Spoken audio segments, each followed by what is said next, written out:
Thank you for listening. This is Sherry Andrea. The title of this video is called Cancer Cured in 3 Minutes. Um, the reason why this title and the reason for this video is because there's other videos out there that are titled similar, with people bringing you information that is really partial information. And the minute I hear something like this, a title like this, and I start to listen to the video and I hear the person speak, I know exactly where they got the information from. There's a lot of people out there that are great at seeing opportunities. Opportunities to say, wow, if I took this and I packaged it just right and I spoke about it, wow, would this sell? Wow, would people sign up for the workshop or the seminars? And in fact, they do. Because, of course, when it comes to something like cancer and somebody saying cured in 3 minutes, of course, wouldn't you sign up for that? We've all had loved ones where we've gone, wow, if only something could have been done. If only there had been an answer for them. Or we feel that way because maybe we've had a family member who has died very young, and we thought, wow, if only there was an answer, if it wasn't a doctor coming back and saying it's this and there's nothing we can do. I wanted to explain what was going on. So if you come across these videos, you'll actually know not just what's going on, but what those little missing pieces are that you're not being told. Because the fact of the matter is, if they were included in these seminars and these workshops, if you were also given the missing pieces, basically they wouldn't have anything to sell you. Because what they'd basically be doing is they'd be giving you a seminar where they would have to get up there and speak the whole truth and tell you, I'm going to show you what is possible, although you cannot do it yourself. Although there are reasons why you can't make this work, why you can't do it. I still think it's great to put that out there to let people know that out there right now, there are people using ancient knowledge and understanding to do things. A lot of this, there's a lot of things I've seen with the monks and that I've read that the monks do as far as, for example, I can't remember if I read or if it was a video, but anyway, I'll get to the point of it. When it comes to the Egyptian pyramids, and people always questioning, how do they do this? How did they move these stones around? Well, there's I think it's an article that I read, and I want to say it's in Asia, somewhere in China, there are some monks that use sound vibration to move things. Sound is very powerful, and I've been telling people this for years now. Whenever it comes to anyone asking me questions about healing or about the law of attraction and manifesting things, I always ask the question, well, okay, what are you doing? What's your technique? And I always ask them the same question. Are you using sound? And the answer, surprisingly, is always the same. Their answer is always, no, I'm not using sound. And quite honestly, the majority of healers, Reiki healers, energy healers, spiritual healers feel that there is no need to use sound. They don't even consider it. Why? Simply because they don't understand the ramifications. They don't understand how powerful sound is. There's a book that I once read called The Science of the Spoken Word. Most awesome book. I read it for a reason. Because if you read any true alchemy book, and I'm talking about alchemy as far as alchemy when it comes to transformation of the self, and when it comes to alchemy as far as being able to use the law of attraction, but they don't call it the law of attraction. It's actually called manifestation. It gets into this a little bit. It gets into what level you need to be.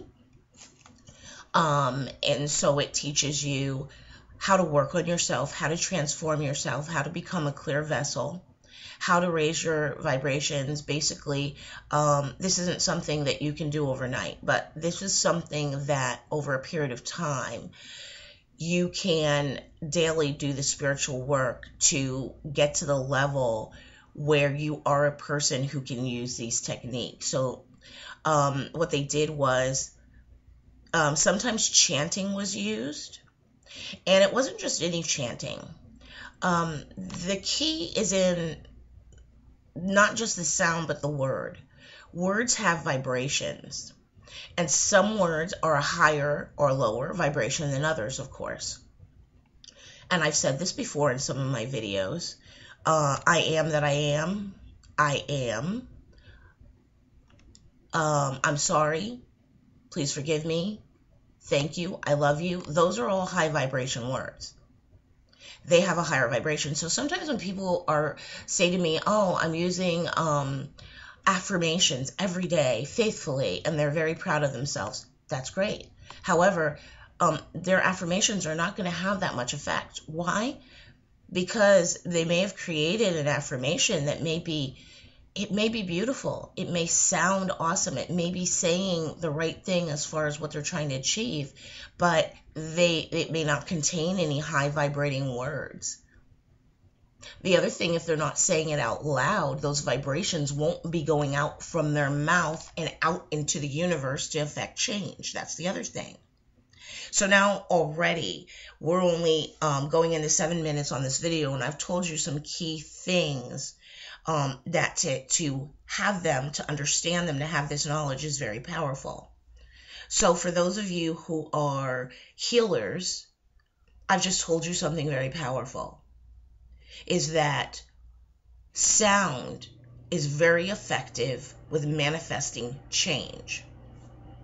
So in this video that I saw, let me finish the other part. So these monks, they use sounds, chanting sounds, to literally lift boulders up,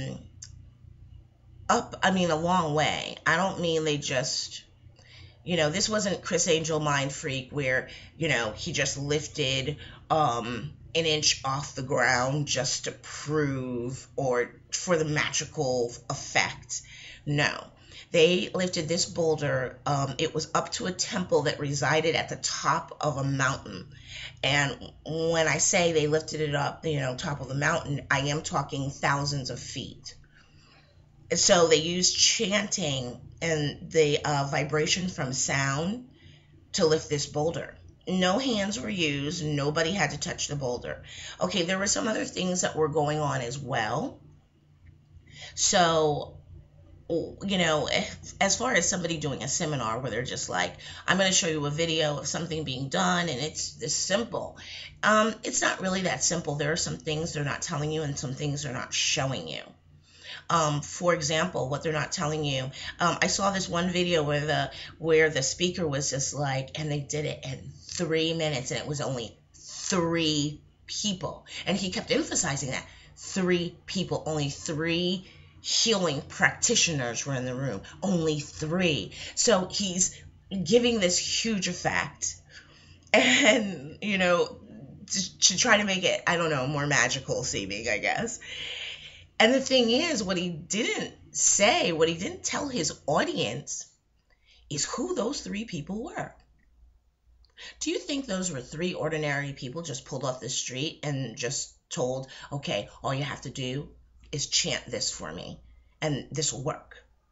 No, of course not. Because if it was that easy, all over the world, groups of people would be coming together to do this if it was that easy. But it's not. It took 3 special people. And by special, I mean it took 3 people who had been on a spiritual path and seriously working on themselves, who were clear vessels, and who had attained the power of the spoken word.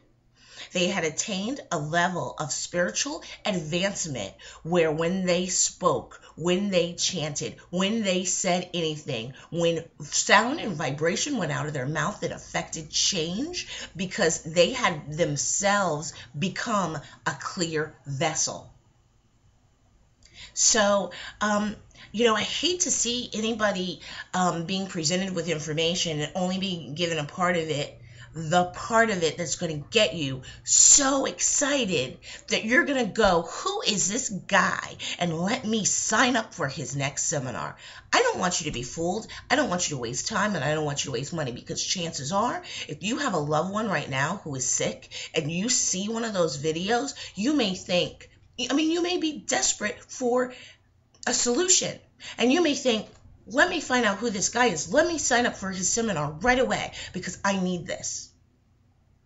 Unfortunately, by the time you realize that you've wasted your time and that he presents no real answer, no real solution, and he has no real knowledge and understanding that he could pass on to you, other than have learned to be crafty and very good at marketing, it'll be too late for you. It'll be too late. You will have run out of time.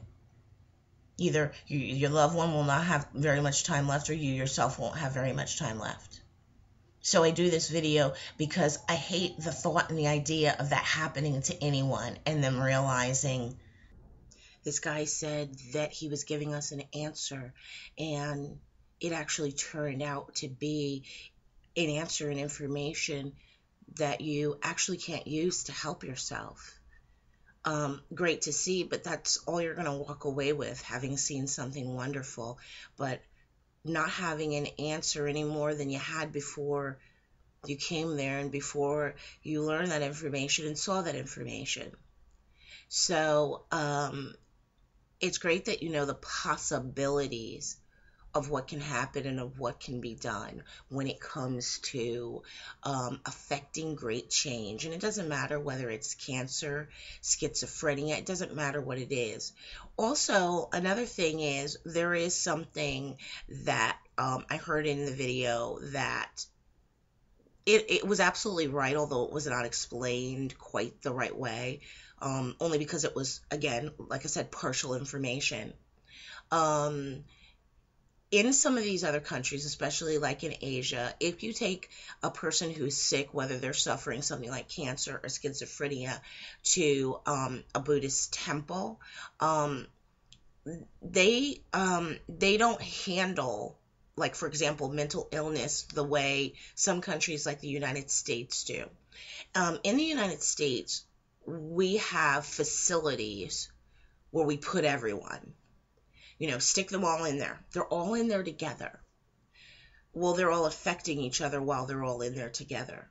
And so it's almost impossible for them to be healed because they're being affected by each other. One person's illness and what they're dealing with affecting that next person. So in some of these other countries like Asia, if you go to a Buddhist temple, they do not handle it the same way. They do not stick all of these people in one room together. Actually, they don't put people anywhere near other people. Actually, on their property, often they'll have little huts, little one-room buildings set up somewhere that's far, far away from where the main temple and the majority of people are residing. And that's where they put them, by themselves, and they are, for lack of a better word, in a sort of solitary confined. They're not confined. They're not locked up. They're free to come and go if they choose. However, they don't just leave only because they're there because they want to be healed. So they don't have to worry about them leaving. So they're not locked up or anything. Imagine that you go somewhere and they're just like, oh, okay, you're coming here and we're going to help you get better, and what we're going to do is we're going to give you your own dorm room. However, they do it differently. You're going to have your own place where you're residing at that's way away from everybody else. It's going to be solitary.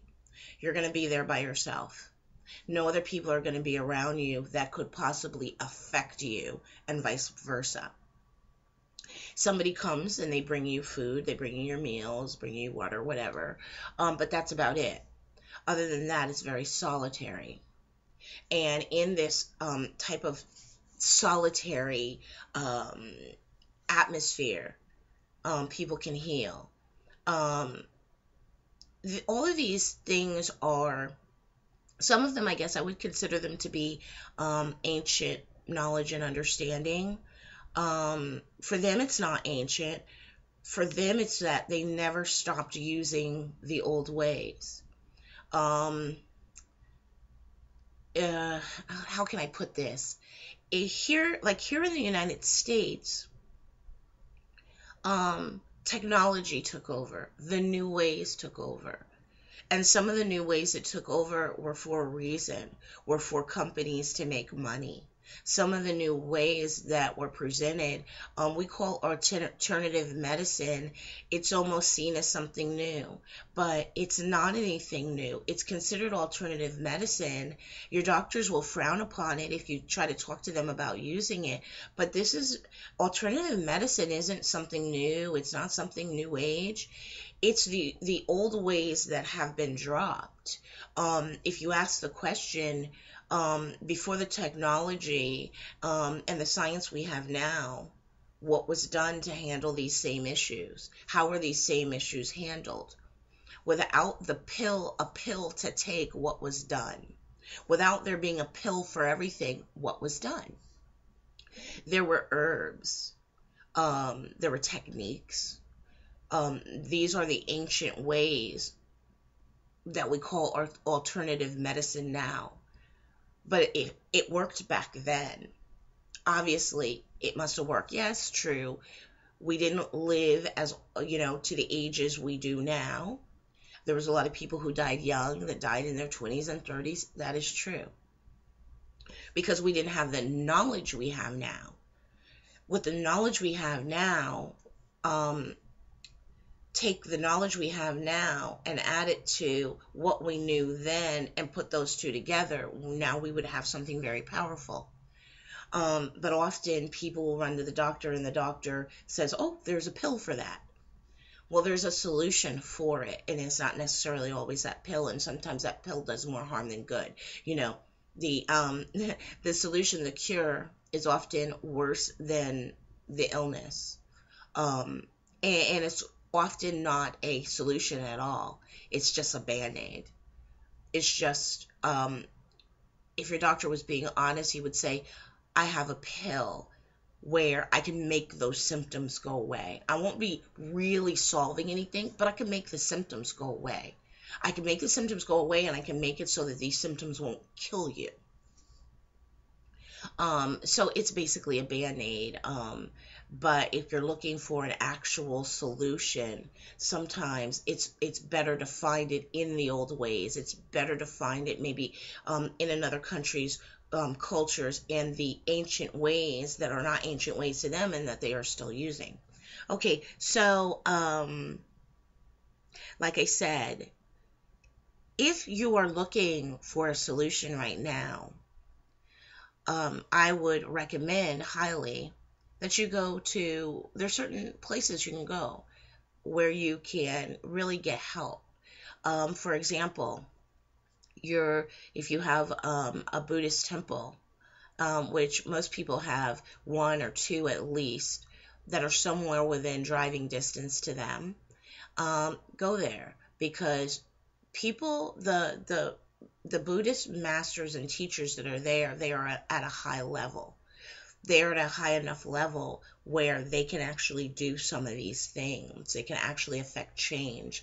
I remember a friend of mine telling me one of the Buddhist teachers that he had, when he would sit down with him to meditate, that it would be an amazing experience, because the minute this Buddhist teacher, this master, went into meditation, as soon as he started, he said the winds outside would just gust up like a big storm was coming, and it was amazing to see just the effect that this gentleman had on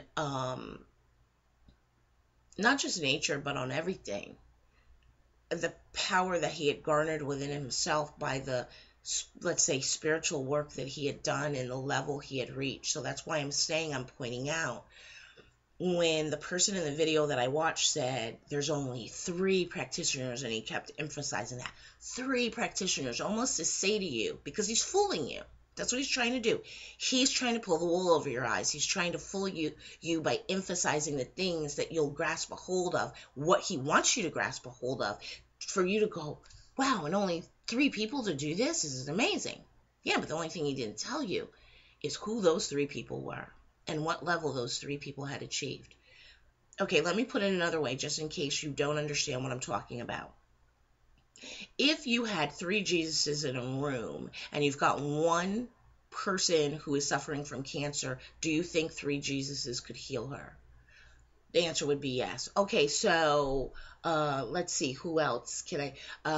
There were others who created who were at amazing levels. John the Baptist, Moses, many of the Buddhist and Hindu masters of the past. There are enlightened people that are living right now. And I'm going to say this, even though I have a client that does not like this because she doesn't want to believe this, but there are 11, well, a couple years ago, there were 11 enlightened masters that were living in the world. And I say only 11 because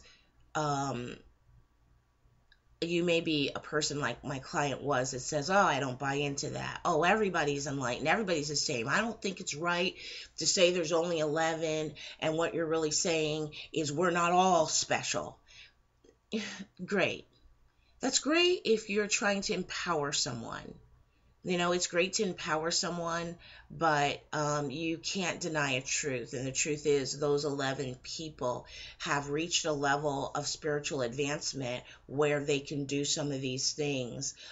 So the difference is these 11 masters may be able to, within only a few minutes, manifest change in someone that gets rid of their illness. And then the person that's not wanting to believe in the only 11 enlightened masters maybe say, oh, I don't buy into that. But the question then becomes, if you believe everybody's enlightened, then can you manifest change that quickly in someone? Have you garnered the power within yourself to manifest change, to cure someone in 3 minutes, to spontaneously heal someone? If the answer is no, then you've got to stop saying you don't buy into that only a certain number of people right now living are fully enlightened. You know, recognize that it's your ego that won't let you buy into that. Realize what your issue is and solve it. Okay, so if you want to help yourself, find a Buddhist temple to go to, because usually at every Buddhist temple there's quite a few masters and teachers there that are at a high level. Also, get on the internet and do the research. In the description for this video, I am going to put a few links in there that you can, if you want to look into this further, when it comes to manifesting change by using sound, healing things like cancer, schizophrenia by using sound. I'm going to put a few links in there, but just understand and realize that this is something that, yes, can be done, but not just by anyone. You do have to either become that, work on yourself to get to that level, or you have to find someone who is at that level.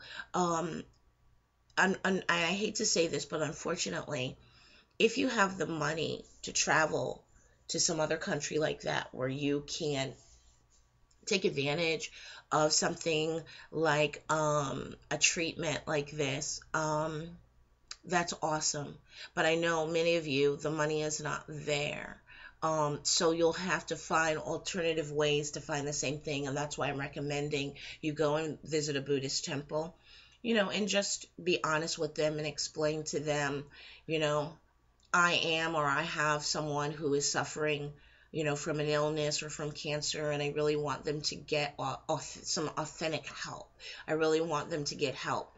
And, you know, maybe you can use that in conjunction with whatever, treatment your doctor is giving. Um, Definitely, you have to go, you need to go to your doctor. I do not recommend that anyone just not utilize, their doctor. Yes, you have to go to your doctor. Let him diagnose you. He will present you with the treatments that he has to offer you. Ask questions. When it comes to cancer, most people are, although they're utilizing chemotherapy, they understand also that it's not good. That cure is not good for them, because what it does is it kills their immune system. The very thing that they need to help them to fight off an illness, chemotherapy, it doesn't know the difference. It kills all cells. It doesn't know the difference between just killing off one type of cell versus another, so it kills all of them. So it really, it really kills your immune system, which you need to be able to fight this disease. Also, consider fasting. Some of these things, some of these techniques that really work, that are being used in other countries, other cultures, that are called the ancient knowledge and wisdom, they do work better when you're fasting. Fasting in itself will allow the body time to heal itself, because the body won't have to focus on digestion. So the body will be able to use all that time and energy towards healing itself. So if you're sitting and you're listening to this because you're looking for an answer, do yourself a favor and immediately today research fasting to see if you can begin today. If you need help, if you're sick, especially with something like cancer, you cannot afford to wait. So do yourself a favor and start the process of learning about and using fasting and prayer. Actually, that's what I recommend. And I do mean praying out loud, because like we've been talking about, sound is very powerful. Um, Sound can affect change, because everything has a vibration. All words have a vibration. And so during prayer, you not only raise your vibrations, but the sound that's going out from your mouth affects change. So if you're doing it while also visualizing yourself as healthy, visualizing that tumor, that cancer shrinking, it can be very effective. Do you have the time? Probably you have the time. Um, if it's a matter of life and death, I think that you have the time to spend all day healing yourself. Um, but I don't want you to watch a video and think that all it takes is a room full of your average people feeling feelings of love and sending them out into the universe. And that's going to affect a whole country and change a whole country. It has the potential to, but who are those people in that group? Do they have the power to affect change? Because let me tell you this, and I'll give you an example of what I'm talking about. What if we had a room full of people who were self-proclaimed practicing witches? Okay, well, I can tell you right now, that's called dark arts. It's called dark arts for a reason. Dark, the word dark implying you have no light left in you because of this practice that you've been doing. Which means I say you have no more light left in you, I mean you have no more divine light left in you, and that is what is needed to affect change. Yes, the negative can affect change as well, but it's not going to affect change in a positive way. So what is needed to affect change is a high amount of vibrating energy, a high amount of divine light at a high vibration. So if you've got a room full of self-proclaimed witches who have no light in them, and you say, just sit here and feel feelings of love and send that out, guess what they're sending out? They're sending out dark energy that, yeah, it'll affect change, all right. It'll make a whole bunch of people sick. So I wanted to do this video just so that you can see for yourself, when you're presented with information by People who are, what they're good at is they're good speakers. They're good motivational speakers. That is their skill. Their skill isn't related to them being at a high spiritual level. They haven't attained enlightenment. No, their skill and what they're good at is convincing people of something and motivating them. You could say almost they're good at brainwashing, hypnosing a large group of people. That is what they are good at. That is what they do. I don't want you to end up listening to anything like that, getting excited, but then realizing I ended up with no real solution, and I end up dying anyway. No, there is an answer out there for you. There is an answer. But unfortunately, it's not in these people whose main goal is just to make money off you. Stop falling for these people where they just want to make some money off of you. They're taking advantage of you. And yes, they will pay for that. There is great karma in guiding people in the wrong direction. They will greatly suffer for it. But in the meantime, I don't want you to suffer for what they're doing. So I will put some links in the description of this video where you can, I'll put some links to a fasting website where you can begin the process of learning about fasting.